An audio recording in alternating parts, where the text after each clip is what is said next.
ایک صاحب کی بیوی کا انتقال ہو گیا۔ ان کے ایک دوست ان کے یہاں پہنچے، دونوں نے مل کر رونا شروع کر دیا۔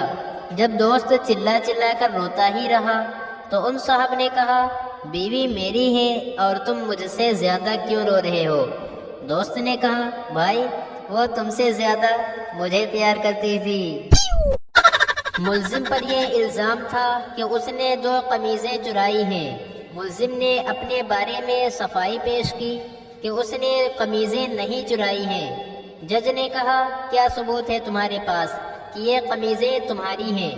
ملزم نے کہا، میری ہر قمیض پر بی لکھا ہوتا ہے جو میرے نام کا پہلا حرف ہے۔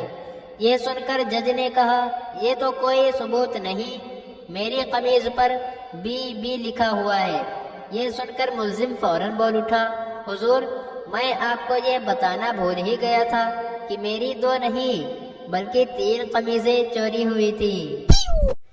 ایک سیٹھ جی اپنے چھپے ہوئے گودام سے اناج نکلوا رہے تھے۔ انہوں نے اپنے نوکر سے کہا، ذرا دیکھ تو آ، کہیں آس پاس کوئی پولیس والا تو نہیں ہے۔ کچھ دیر بعد نوکر واپس آیا اور کہنے لگا، سیٹھ جی میں بہت دیر تک پولیس کو ڈھونڈتا پھر رہا تھا، بڑی مشکل سے داروغہ جی ملے، انہیں ہی لے آیا ہوں۔ ایک سیٹھ جی نے ہوٹل میں پہنچ کر ویٹر سے پوچھا، کھانے کا کیا حساب ہے؟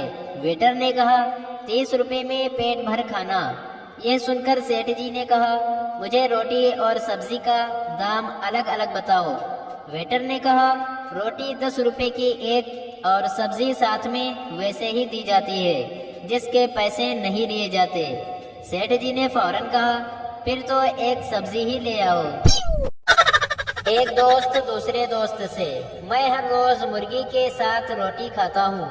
دوسرا دوست بولا، اتنی مہنگائی کے زمانے میں یہ کیسے؟ پہلا دوست بولا، ایک لقمہ خود کھاتا ہوں، دوسرا مرغی کو کھلاتا ہوں۔ ایک بیوقوف نے اپنے دوسرے دوست کو خط لکھا۔ جب وہ اسے پوسٹ کرنے جا رہا تھا تو تیز ہوا کی وجہ سے خط اس کے ہاتھ سے چھوٹ گیا اور اڑنے لگا۔